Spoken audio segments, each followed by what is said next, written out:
Chefs Without Restaurants, episode 85 with Laurie Boucher of Baltimore Home Cook. You know, people have been asking me through the years to teach them how to make pasta, my husband's colleagues, friends. And I thought, I wonder if I could do this and maybe design a couple of unique pasta classes and see if anyone will hire me. I thought, I'm in culinary school, gives me a little bit of legitimacy. So I sort of spent a few months and put together some unique classes. And I went door to door. I just, pestered people. And before I knew it, I was hired at the chef shop in Baltimore Chef Shop, kitchen studio, cooking school, and a few other places. And so that's sort of, and I realized very quickly, they didn't really care about culinary school. They just cared if I could make pasta and teach it to others successfully. So that's sort of how I got into the teaching part of it. This is the Chefs Without Restaurants podcast with your host, Chris Spear. Each week, I'll be speaking with food entrepreneurs and people in the culinary industry. If you're interested in learning more about our organization dedicated to helping people build and grow their food businesses, look us up on the web at chefswithoutrestaurants.com and .org, and on Facebook, Instagram, and Twitter at Chefs Without Restaurants. Now, enjoy the show.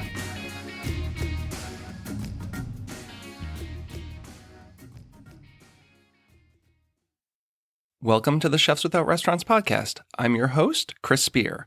On the show, I have conversations with culinary entrepreneurs and people in the food and beverage industry who took a different route. They're caterers, research chefs, personal chefs, cookbook authors, food truckers, farmers, cottage bakers, and all sorts of culinary renegades. I fall into the personal chef category as I started my own personal chef business, Perfect Little Bites, 10 years ago. And while I started working in kitchens in the early 90s, I've literally never worked in a restaurant. On the show this week, I speak with Laurie Boucher. Laurie's a self-described attorney turned pastapreneur and is the woman behind the Instagram account Baltimore Home Cook. We discuss how she got into pasta making and her pasta-related activities, which include selling pasta boards and hard-to-find Sardinian pasta cutters. She also does pasta making classes, and we talk about her culinary school experience, some of her favorite culinary resources, and the new Arcobaleno pasta extruder that she recently picked up. And once again, I recently started a Patreon to help support the Chefs Without Restaurants organization and podcast. So if you love what I'm doing here, please check it out. You can go to patreon.com/Chefs Without Restaurants, or the link is in the show notes. I really appreciate the support. And now, on with the show. Thanks so much for listening, and have a great week. Hey, Laurie, how's it going? Thanks for coming on the show. I'm doing well. Thanks for having me. Yeah, this is exciting. I love pasta, and seeing all the interesting things you're doing online. It gets me hungry every time I see your pictures, which you post almost every single day, I think. Well, I'm not cooking every single day. Sometimes I'll do a few productions and then I sort of post them throughout the week. If I made pasta every single day, I'd probably have an uprising around here. 2 or 3 times a week is enough for the family. Yeah, I need to do more of that and get better at kind of like batching out a day and just having like 1 or 2 production days and stretching out content for the next week or so. So for most of our listeners out there, I'll give them a very brief intro. So you describe yourself as a lawyer turned pastapreneur, and you have the Instagram, which is Baltimore Home Cook, which is a really exciting one. I love watching and seeing all the cool stuff you're doing. So I'd love to hear a little bit about your background. So like growing up, were you into food and eating? Did you have a culture of food in your household? And then how did you get into pasta? Okay, so I grew up in Italian-American household. So my mother's side is from Sicily. My dad's side is from Calabria. I'm 3rd generation. And, we didn't grow up making homemade pasta, but we probably had it 2 to 3 times a week. Every Sunday was macaroni meatball day for lunch, and then for dinner was pizza. So I didn't really grow up doing that. My background, I'm an attorney by profession. I've been practicing since 1992. And my food journey sort of started about 5 years ago with a little more intensity.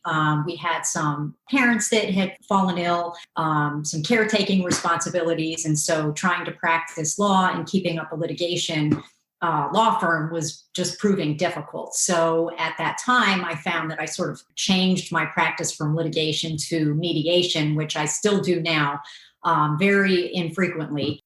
But at the time, I found I had a little more time on my hands. I have two teenagers. They're kind of, do their thing. So I decided to pursue culinary school. It was one of my dreams from a long time ago. I've always been a home cook, but I just felt like, oh, I think I need to have a little more training and just, why not? So I took my first course trying to figure out how am I going to balance all of this, and it went really great. I found that when I was in school, I just forgot about everything else. It was such a great escape, and so it was great. And then how I got into pasta a little more, I guess, professionally was about 3 or 4 years ago. I started just making pasta for fun. Actually, my first meal that I ever made for my husband was a spinach infused fettuccine. So I've kind of been doing the color thing a little bit, or the infusion, I should say, for a long time. That was probably 20 years ago. So I've always had sort of fun doing it. And at the time I started culinary school is when I started my Instagram. And really, it was just a way for me to chronicle my journey. And actually, when I look back at some of my earlier posts, I just kind of shudder, because it's been quite a journey. But I think my very first post 4 years ago was a garganelli, which is a hand rolled shape similar to a penne. It's different because it has ridges and it has a seam and etc. So I remember at one point, I sort of fell into a lot of these pasta accounts. And one of them in particular was Linda Nicholson, who does Salty Seattle. She's the queen of color on Instagram. So I would see her things and I would start, trying them out. And at one point we just started talking and she told me she was going to be writing a book. And so I sort of informally offered to do some recipe testing and looking at her recipes. And actually, when her book was published, I had no idea, but she actually acknowledged me in her book, which was so thrilling for me because I admire and respect her. She is the queen of all the colorful pasta with natural herbs and superfoods. But it was very, very, just very exciting for me. So at the time, I thought, people had been asking me through the years to teach them how to make pasta, my husband's colleagues, friends. And I thought, oh, I wonder if I could do this and maybe design a couple of unique pasta classes and see if anyone will hire me. I thought, oh, I'm in culinary school, gives me a little bit of legitimacy. So I sort of spent a few months and put together some unique classes. And I went door to door. I just, pestered people. And before I knew it, I was hired at the chef shop in Baltimore Chef Shop, Kitchen Studio Cooking School, and a few other places. And so that's sort of, and I realized very quickly, they didn't really care about culinary school. They just cared if I could make pasta and teach it to others successfully. So that's sort of how I got into the teaching part of it. Of course, I finished culinary school because it was a challenge. I actually just earned my culinary arts degree in December of Congratulations. 2020. Yeah. So that's the I guess a long-winded answer of how I got into pasta. What's funny, I don't think anyone usually goes to culinary school thinking that it would be less hectic. Like I think of the food industry being really hard, and you're like, oh, well, things were hectic, so I went to culinary school. It's like, whoa. Well, I didn't know what to expect going to culinary school. I didn't, I was in law school so long ago, and it was interesting because I'm very interested in doing well academically. I've always been that sort of annoying student, sitting in the front row, raising my hands, and my kids were sort of laughing because I became so overwhelmed with the homework, but I was on a mission to do well in school. So it was very hectic from the school standpoint. I'm actually still currently attending because I'm going to do my baking and pastry degree. I'm at Anne Arundel Community College, HCAT Institute, and it was a pretty challenging course. I mean, there were some semesters where, again, I had mentioned we had some sick parents and we had moved them here. So, one semester, I think I sat in an assisted living doing homework with my father-in-law. So it was kind of a mess, but again, it was my outlet, and I knew if I put that aside, I would just become completely encompassed with everything else. So it was a great relief and break for me from everything else. So I'm glad I did it. I think I found you through Christine at the Kitchen Studio, which is here in Frederick, where I live. Okay. And I taught a class. I did a Southern cooking dinner party with her a while ago. So she's really the first person who was really I want to say nice to me when I moved to town. Like I moved to Frederick in 2007, wasn't from here, tried networking with a bunch of chefs and didn't really connect with any of the restaurant chefs or people in town. But Christine was this person who I saw out and about all the time. I mean, her personality is she's fantastic and bubbly and excited about food and was just really the first person who really wanted to connect on a professional level in town. And yeah, I really enjoyed doing my cooking class there. I think she has a really interesting thing going, and it'll be interesting to see how it transitions, closing her in-person shop and then moving into the virtual. I know you have done some virtual stuff during COVID, correct? I did. In fact, I'm teaching a class for her in Kitchen Studio Cooks. So I had the same exact experience with her. When I reached out to her, she immediately got back to me, which you don't often find in this industry. It's, I think I had to sort of change my mindset where, if I call someone, or if I say I'm going to call someone, I call them. If I say I'm going to email them, so she was the first person that reached out. She actually traveled to my house. I said, if you want to see what I'm doing other than these photos I'm sending you. So she came with one of her employees and we had the best time. And she was so enthusiastic and so supportive. And I'm such a big fan of hers. I think she's wonderful. And I know she's going to transition into something. I mean, unfortunately, her business was affected by COVID, but I'm thrilled that she's still doing some things online. And I'm grateful that she asked me to continue teaching for her via Zoom. And I'm hoping when things resume, I'd love to work with her again. Because like you said, she's so much fun. She's so bubbly. She is a glasses half full type person. And that's the type of person I am. There is always a silver lining and she sees it. So we get along pretty well. Yeah. So you're planning on doing like potentially in-person classes once we can go back to doing that? That's something you have your sights set on? Right. So for the past 3 years, I've been doing in-person classes again at the chef shop, at Kitchen Studio Cooking School. And then actually right before COVID, I started, and this was sort of like, I'm always thinking, what is my next thing going to be? So a friend of mine who is sort of at the same station of life, and she really loves pasta. She got into it. And I said, how do you feel about maybe working with me and trying to do some pasta classes locally? So again, I took a couple of months, put this program together, got sort of a traveling pasta kitchen and started hitting up local breweries. So we had these ravioli classes going. I had one at Full Tilt. It was successful. I brought all the equipment. It was great. And then we had a whole schedule lined up for about 2 months all over Baltimore and then COVID. So everything is sort of gathering a little bit of dust in my closet, but I hope that once COVID is over, I can resume doing those community events because they're just a lot of fun. I mean, I have to always be careful especially if I'm hired to do something, because honestly, I would probably do it for free. And that's the message to me that I'm really where I'm supposed to be. I mean, I would do it for free. And actually I did over COVID. I don't know if you saw, but I sort of started this pasta project where I was feeling very helpless. I couldn't go to school. School was shut down. I couldn't do my events. I couldn't teach. So I ended up just offering Southern handmade pasta for free to anyone that wanted it. And before I knew it, I had so many people responding.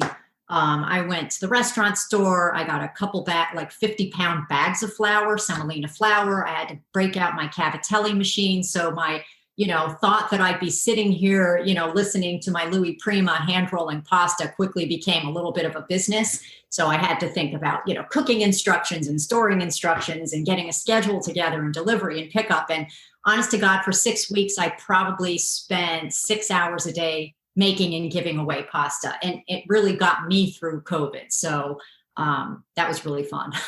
Yeah, a lot of people turned to bread, but it sounds like pasta was definitely your thing. I do have a starter. I did do that as well. Have to admit, that was a big challenge. One of the things I'm really interested in are the flavors. When you go to a store and buy commercial pasta, it seems like it's all the same. It's like one dough, but 800 shapes. But yours, it's like, I think your latest post is it's a harissa. You had one that's like annatto, like getting all these interesting flavors in there, which also give a vibrant color. But how hard is that to adapt a recipe? Like how much tinkering does it take once you start adding in purees and other things that aren't just water? It's really not difficult at all. And again, Linda came out with her book, Pasta Pretty Please, and she gives recipes on how to do really almost every color in the rainbow. So if anyone that's listening is interested, I would encourage in them getting that book. But it's really no more than just blending either a fresh vegetable, herb, or superfood. And when I say superfood, I mean something like activated charcoal, something that you're using in a culinary dose. I mean, nothing going crazy. And you blend it either with water or with egg. And whatever that pureed color is pretty much what your pasta is going to be. There's different factors. If I'm trying to make a blue pasta, which I made later on today, I wouldn't want to mix that with egg because blue and yellow, will not maintain the blue. So it's a lot of little trial and error, but dried powders are very accessible on Amazon, and you really only need maybe a teaspoon or so added into a regular dough recipe. So again, it's not that hard to do. And then there's shapes. I think one of the other cool things is, we'll talk a little bit about your boards and your cutters, but you've also leaned on non-traditional kind of things to roll your pasta, which I think is interesting. What are some of your favorite non-traditional, non-classic things to shape pasta on? So, it goes back to when you talk about the shapes or the tools. So the shapes, I find Sardinian shapes very beautiful. The ancient shapes that you don't really see a lot of. So I have this encyclopedia of pasta, and I read cookbooks like I do any type of book. And I kept coming across these beautiful shapes. So it was a deep dive into the internet. And so I like trying to make these different shapes. It's very hard to find recipes because some of them are passed down through families. So even in the Encyclopedia of Pasta, it will give you a list of ingredients, but it won't tell you the quantities or the measurements or anything like that. So when I started seeing the shapes, that's sort of how I got into the tools. So the very first tool that I saw that I had never seen before was this Sardinian brass cutter. And what it does is it will cut a very unique shape. So most people that make pasta, they know a straight cutter or a fluted cutter. So you just get that zigzag. So these tools were making these edges that were so unique and so beautiful. And so this was maybe about 3 years ago, and I would see them on Instagram, and I would reach out to people asking for information, and I just was hitting a wall. No one wanted to share, where they got it, how they got it. And it was really frustrating for me because I pretty much share anything. If someone asks me for a recipe, I send it. I try to show people how I'm doing things because it's just, there's nothing proprietary about food, in my opinion. So if I'm going to show you something that's beautiful or pretty, I want you to be able to replicate it. That's what it's about for me. It's kind of crazy with the tool. I couldn't find anything. So I thought, I'm going to see what I can do. So I actually hired an engineer down at what was the Foundry. It's a maker space down in Baltimore. I think it's since closed. And just with some photographs, and, we tried to get something that worked, but it wasn't really working. So eventually I decided I'm just going to, figure this out. I spent a summer in Florence, Italy when I was in law school, and I still have some friends there. So I reached out to one friend in particular whose parents are from Sardinia. And it was just the deepest dive into the internet where I finally found someone who is now sort of my liaison, with a bunch of artists that still make these tools. They're all handmade. I don't know who any of the artisans are. I don't know who makes them. They don't really want me to know. So the first time I made an order, I'm like, I know people are going to buy these. My husband thought I was absolutely crazy. And I said, the worst that's going to happen is I lose this initial investment, but I know people are going to be interested. If they like pastry or pasta and they want to make it pretty or unique, they're going to buy these things. So really, I've never spoken to any of these people. It was all Google Translate. Went to the bank, did a bank transfer, first shipment came, and I was thrilled. So then I had to set up an Etsy shop. That was definitely a hurdle. So that's how I sort of got into my initial tool addiction. So I have 7 different styles that I sell on Etsy, and I love it. So I've seen them sold other places online, again, with these deep dives, but they're really hard to come by. So I'm just glad that I have them. I've sold them all over the world. I've sold them to Japan, to Dubai. I sell everywhere and people buy them. So my concept was proven. Thank God. That's crazy that it's so protected like that. I mean, I guess they probably can't super mass produce them and just don't want to get into having everyone in the world requesting them. Well, it's the way it sounds, they're all handmade. And I think that the few people that I did reach out to, when it comes to pasta, there's people that are very traditional where on occasion I've had someone reach out to me and say, you're not from Sardinia. This is a shape that's native to us. You shouldn't be posting this. And, I do what makes me happy. So, my thing is if I can make a tool available so that other people can make something that's unique, why not? I mean, why protect it and hover over it and be selfish with it? So I'm thrilled when people buy them. I'm thrilled when I see what they're making with them. So why not? And then you have the pasta boards too. Where are those coming from? So the pasta boards, so everything's a little bit of a story. I'll try to keep them short, but so I teach a Southern hand-formed pasta class, which is just semolina or a double ground semola rimicinata, which is a double ground semolina and water-based dough. And so, I do have a little bit of an addiction to pasta tools. So I collect different things like corsettis and gnocchi boards. There's a few artisans online on Instagram that just have beautiful work, and I use them when I teach.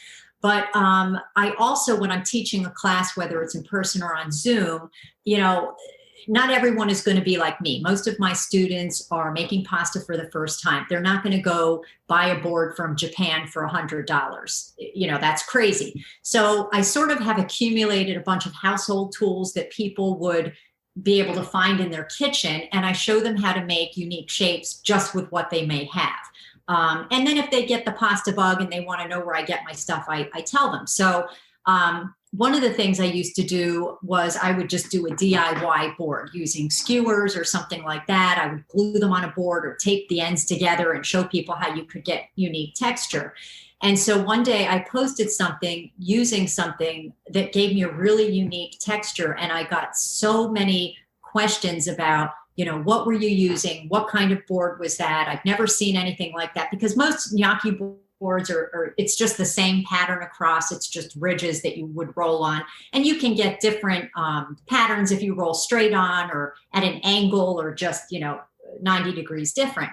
But this thing I just sort of cobbled together myself. So I thought, okay, so I need to figure out how to make a product or get a product made because I'm not going to be sitting here cutting and gluing skewers to boards. No one's going to buy those. So one of the artisans that I love working with is Bill Anderson. He's based in Oregon. He's a woodworker, and his Instagram name is Wooden Essentials. And he and I have a great relationship. I have several of his just beautiful boards and products that he's made. So I reached out to him. I said, I know it's kind of crazy, but I have this pattern of a board. It's an idea. Would you be willing to try to do it? And I didn't think he would, but he did. He embraced it. So, we had all these meetings back and forth, and actually I have one right here, so I can show you. So he did it, and each side has a different pattern on it. And he sent me a bunch of prototypes, and I used them, and I found the one that worked and replicated what I had put together. And that's how the board came about. So I call them my Bula boards, and I'll tell you this because this is the biggest question. What is a Bula board? It's just my name, B-O-U. My last name is Boucher in LA, Laurie. So it just kind of rolls off the mouth. So that's why it's called the Bula board.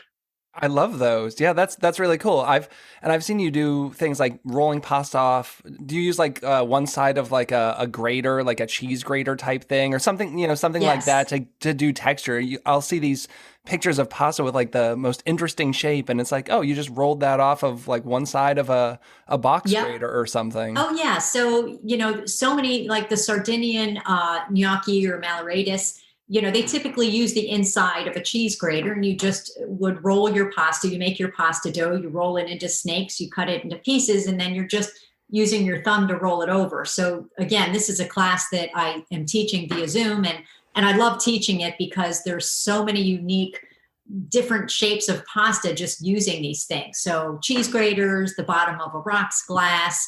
I use oh my God, it's just so many different things. Usually when I do a class, I'll send a list to people and I'll say, look, you don't really need anything.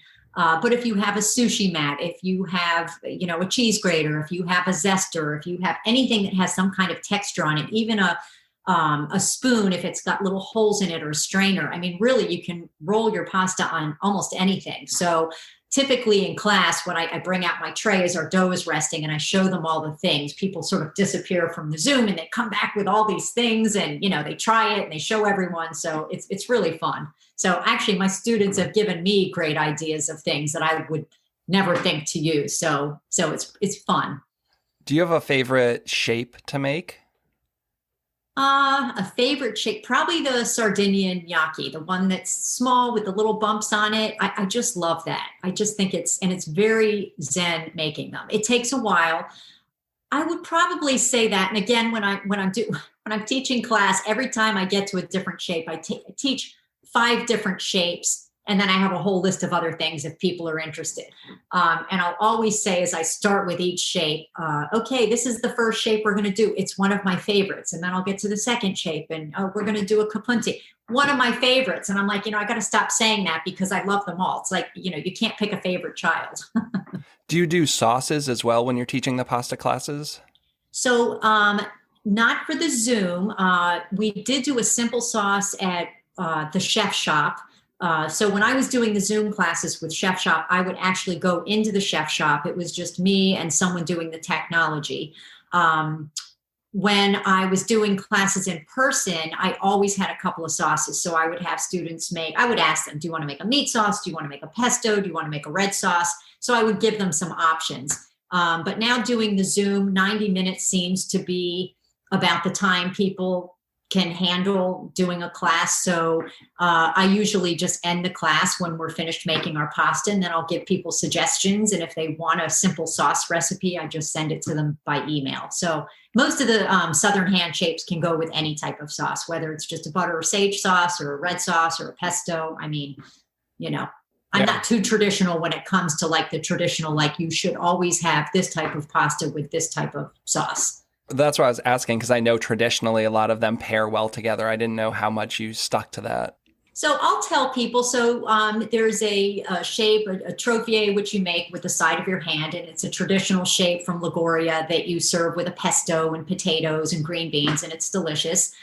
So I'll tell people that. But honestly, I think for me, my pasta point of view is, this is supposed to make you happy. I'm not doing this to pay my kids' college tuition. Most people out there aren't going to do it either. This is really just a way to bring people together. So if you make a patterned pasta and it's really beautiful, but you want to dump a red sauce all over it, go for it. I mean, most of the patterned pasta doesn't take on the flavor of what you're adding. It's more for the color. Unless you're doing like with the harissa, for instance, I put a whole lot of harissa in because I like the heat. If I used a little less, it would be a different color. But ultimately, by the time you cook it, you don't really get any of those tastes coming through. You mentioned my least favorite shape of pasta ever, just because I cannot get that hand rolling technique down. I've tried it a number of times. I think over the course of 40 minutes, I got 3 singular pieces that came out perfect. So for Chefs Without Restaurants, we did a pop-up dinner like last summer, and my buddy Tony, who also makes pasta at home and is not a chef, wanted to do like an 8-course dinner in downtown DC and have 4 courses be handmade pasta. And he's my pasta guru. And we started working on that, and that's one of his favorites to make. And he wanted to make this sun gold tomato sauce for it. And he tried putting me on the duty of rolling it. And just like everyone, he's like, no, like you got to push like this. No, you got to push like that. And I just said, I got to jump over to like a different pasta. And I eventually did most of the sauce work because that's great. Once you get into doing the pasta shapes, and it's amazing. I have a video on our Instagram of him rolling it, and he just gets in the zone and can bang them out. And he does this roll and then like kind of flicks it off into a little pan and keeps going. I hated it. One of these days I'm going to go back to it.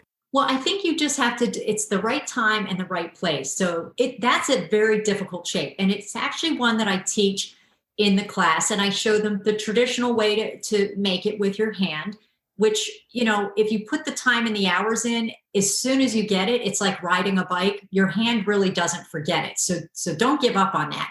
But then I show them how to do it a little bit easier with a bench scraper, ridges, non-ridges. But it's, I don't shy away from trying to show someone something that might be difficult, because I know if they really want to work at it, they'll get it. I mean, I didn't just know how to do these things. There's still shapes that challenge me, and I still have to practice even with a shape like that. If you don't practice it, you get a little rusty. So we should do a class when we're allowed to see each other. I'll show you how to do it. I'll get you rolling trophy. The same with like orchietti, like trying to get it like the right cup size and get it to like pop or invert or whatever that is. I've taken a few pasta classes, and I just got to keep working on that. It doesn't come naturally to me. Well, and see, that's another shape where I've seen it at least 3 different ways of making it. So, either you're using a knife to roll it, and then inverting it over your thumb, whether you're simply making a cavatelli and flipping that, which I think is the easiest way to do it.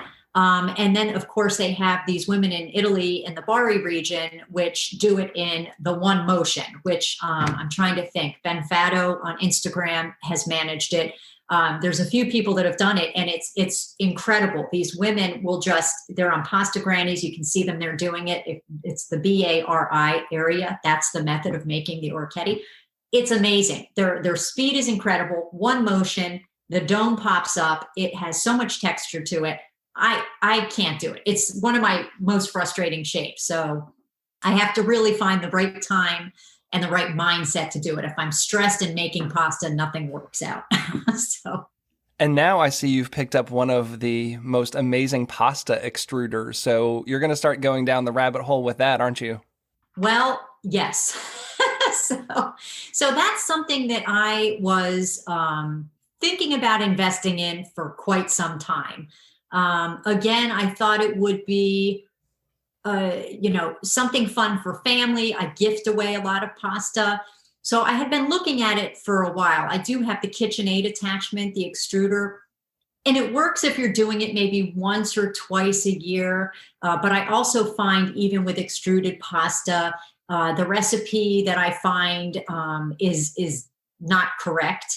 In fact, I've talked to plenty of people who have run a motor like just dead, trying to get that extruder to work. So it's knowing the right dough consistency, which is like really a wet sand. But it was kind of frustrating. So I actually am close to Lancaster, which is where the Arcobolano pasta factory is. So I thought, I'm just going to go check it out. I've been contacting them for probably about a year, talked to one of the chefs there, and I said, I'm just going to go do it. So I knew I was going to just make the jump as soon as I got it. It's the easiest machine to work. I've given away so many pounds of pasta to friends. I love using it. And of course, even with that, it's semolina and water. But there's also actually a good friend of mine, Lucy Vasserfire. She is on Instagram. She just put together a user manual for the home model. So they did have a user manual, but it needed to be updated. And I can't tell you what a fantastic job she did on that. It is filled with photos and step-by-step. So all the questions that someone who might never have made pasta before, I think a lot of times trying to teach someone making pasta, whether it's hand-formed, egg pasta, extruded, a lot of times when we talk, we assume there's some level of understanding, but when someone knows nothing, you kind of have to spoon feed it. So I think the manual that she did for this one is great, because I even had questions looking at it, but I was lucky enough to go there. I just drove there one day, spent a morning with Maya, who's one of the owners. We had so much fun. And it's great fun. They're fantastic. They used to be up at the Star Chefs conference in New York City, which I go to every year, and they were there for 5 years or so. And every time they'd see me and say, is it time? Are you going to buy one of these? I've done a number of the workshops, hands-on workshops up there with chefs using it, demoing it. So I really got to know it. And then Hari, who's now their chef, good friend of mine, and and podcast guest. So we talked Oh, okay. a couple months ago. He was on the show and was doing it from the floor of their kitchen there. So yeah, we talked a lot about that. If you ever get up to Rehoboth Beach, his restaurants up there where he's using the machine are fantastic. So he has a whole small restaurant chain based on pasta, like mac and cheese. Like, isn't that fantastic? So what else do you have going on? You're also doing art and jewelry with the pasta as well? Yeah. So again, this was another baby of COVID. So something else I was working on. So, as an attorney, you have a very limited way of being creative. So for me as an attorney, and I always wanted to be an attorney from the time I was probably 10 years old.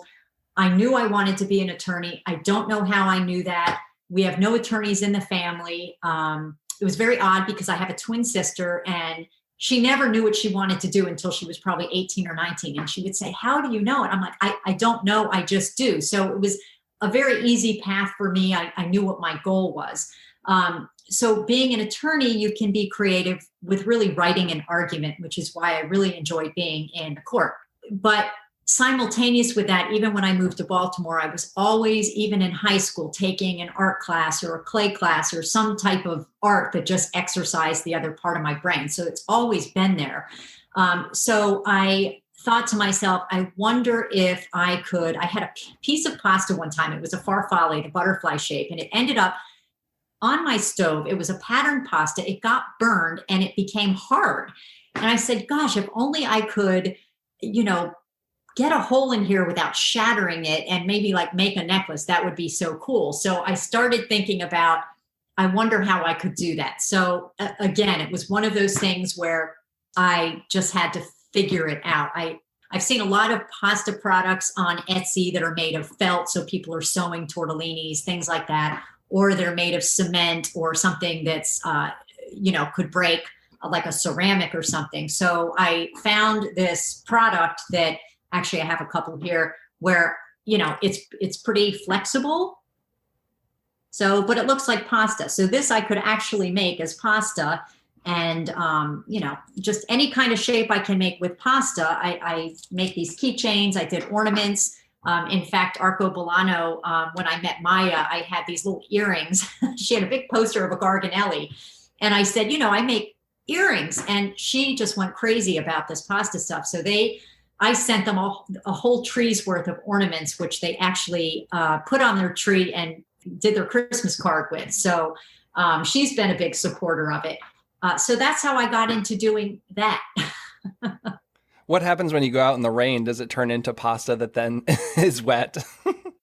No, I mean, they're pretty, I had some people test them. I sent some out, and what's nice about them is they don't break. I mean, I could drop it. It's not going to break, but it still has that flexible nature. And of course, the yellow ones are pretty much the color is pretty true to an egg-based pasta. And, I have fun doing the different patterns because sometimes I just feel like doing that. So they're all in my Etsy store. I'm surprised. I'm always sort of surprised when people are, buying this stuff. But I guess if you're really into pasta, it's kind of cool to wear a little pair of, I should have wore a little pair of my farfalle earrings or raviolis.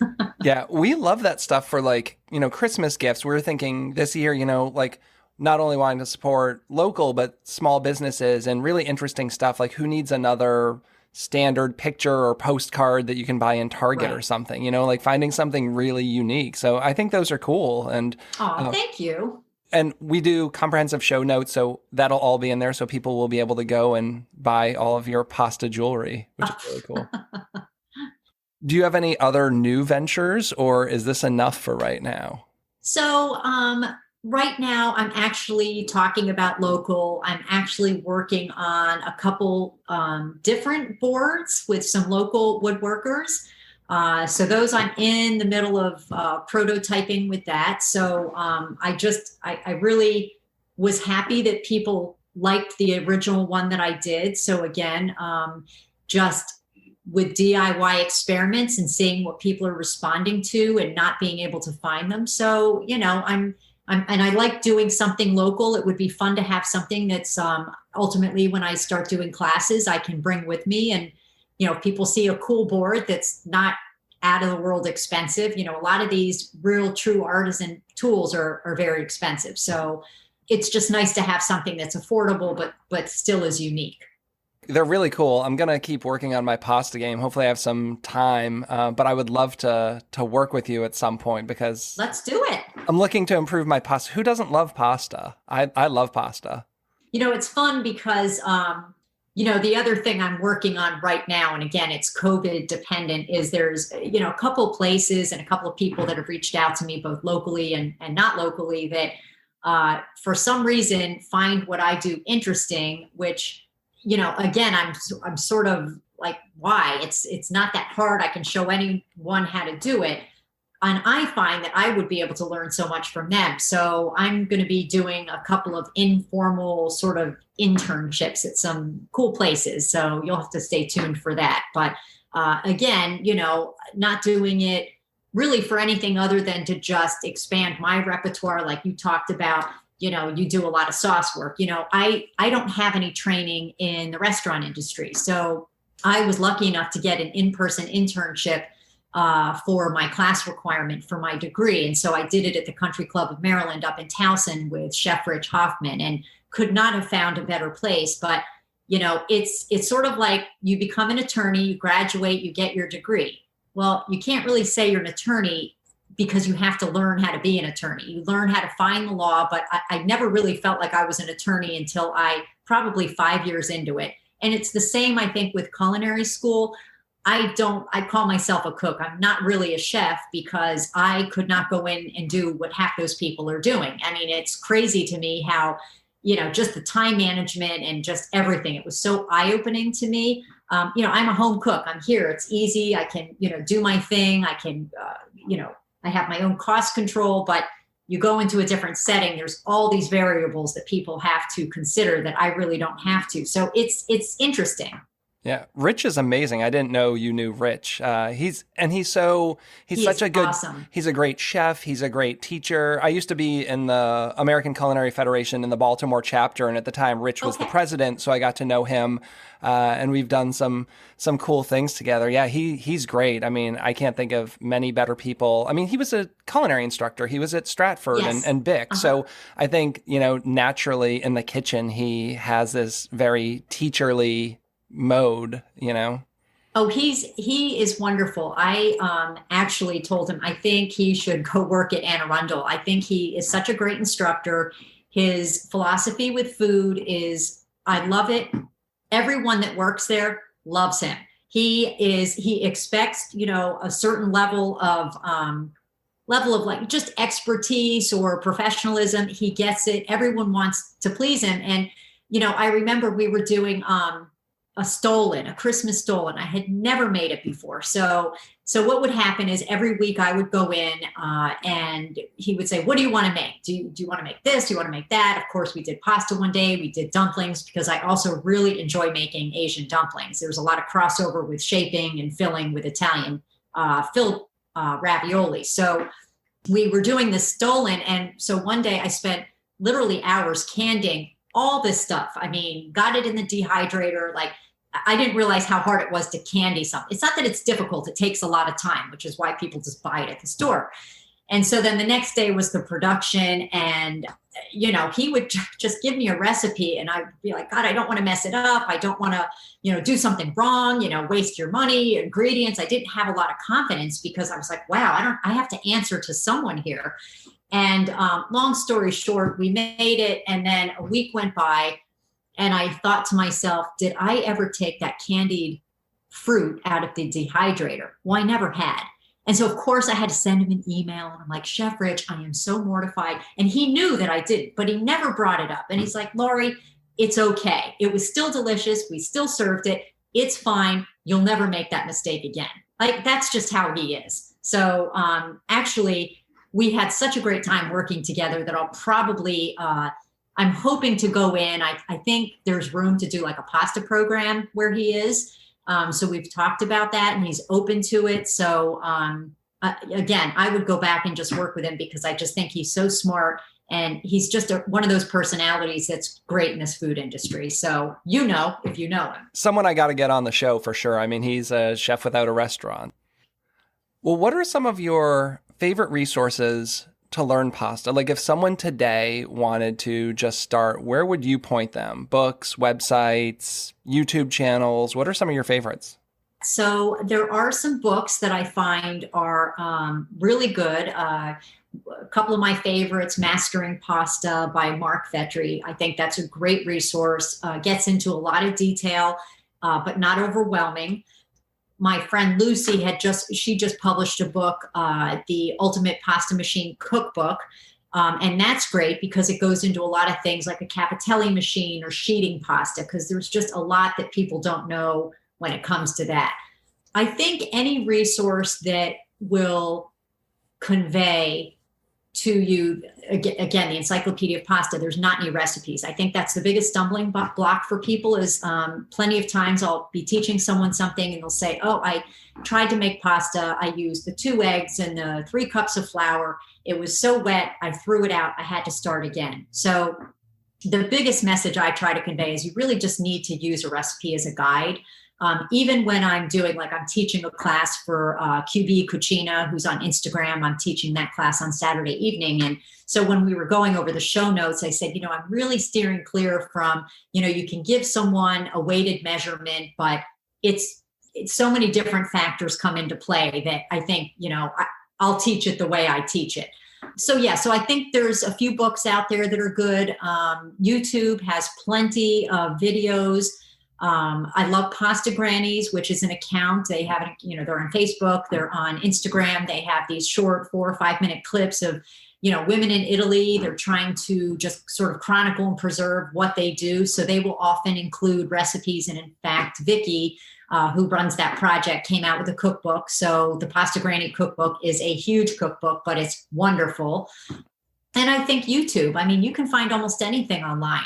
So you type in how to make an agnolotti, and you'll get 20 YouTube videos. Some are good, some are not so good, but if you look at enough of them, you sort of get the idea. So I would say anyone interested in pasta should just use whatever resource they have. You don't need a lot of money. If you have an internet connection, or take a local class, find someone that really loves to do it.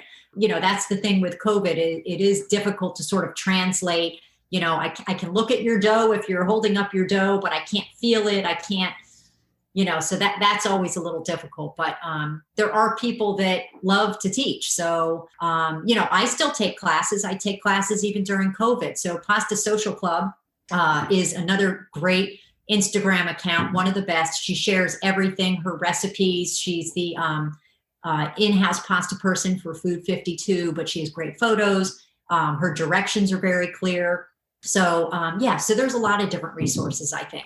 Yeah, so much of it is tactile. The same with like bread and tortillas and anything like that. Like you're looking for the texture, the moisture, you squeeze it and what's it doing it in your hand, and that is really hard to just convey in just a recipe, because I have weights for a lot of my go-to breads, tortillas, pastas, but it's not always the same. And just like learning what you want that to feel like in your hand, I think is the hardest thing to get used to. And how to correct it, and with pasta, it's pretty simple. If it's a little dry, add a little water. I use a spray bottle because I find just misting it sometimes is just enough, instead of pouring water in. If it's a little too wet, add a little bit of flour in. So I think it's very approachable. And again, it's just finding someone who can break it down into a spoon feeding. And again, it's not because anyone's stupid. It's just because if I'm when I would try to teach someone, what is a summary judgment motion in law? Well, it's Greek. So, let me tell you without using any legal words, what's happening here. And I think it's the same with pasta. So very approachable. And I think anyone can learn. Well, is there anything you want to add before we get out of here today? No, it was lovely to see you in person. It's been fun during COVID because I've actually had some Zoom calls with people that I've met on Instagram that we've previously just been messaging. So I appreciate you having me on the show, and I'd love to get together and make pasta sometime. Any opportunity to do that and find people that are passionate it's, I don't know too many people in this area. So, Instagram is good for that because you can meet people that have these passions. But, I'm trying to find like a local network of people that are really into it, that want to maybe do some unusual things. There's not, there's restaurants you can go to, but I think there's so many more opportunities for people that have specific passions, what they can do with it. So I'm always interested in meeting up with people who kind of share that same pasta passion as me. A big part of what I want to do is more of these pop-up collaborative dinners, which are so much fun. And we just kind of had to put that on pause, obviously, last year, but getting back into that, just rent an Airbnb or a cool spot and just do dinner for like a dozen or 2 dozen people and make some cool food. So maybe we can do another pasta one sometime soon. Sign me up. I think that would be so much fun. And that's really why I like doing these events in the breweries, because it was sort of like having a little dinner event, and teaching someone new and making it interactive. I mean, instead of just feeding people, like, teaching them if they want to know. So I miss doing that, but keep me in mind, because I would be totally interested in that. Well, most definitely. And again, we'll link all of your info in the show notes so people will know where to find you. Oh, thank you. Well, thank you so much for having me again. You're welcome. And to all of our listeners, this has been Chris with the Chefs Without Restaurants podcast. As always, you can find us at chefswithoutrestaurants.com and .org and on all social media platforms. Thanks so much and have a great day. Thanks for listening to the Chefs Without Restaurants podcast. And if you're interested in being a guest on the show or sponsoring a show, please let us know. We can be reached at chefswithoutrestaurants@gmail.com. Thanks so much.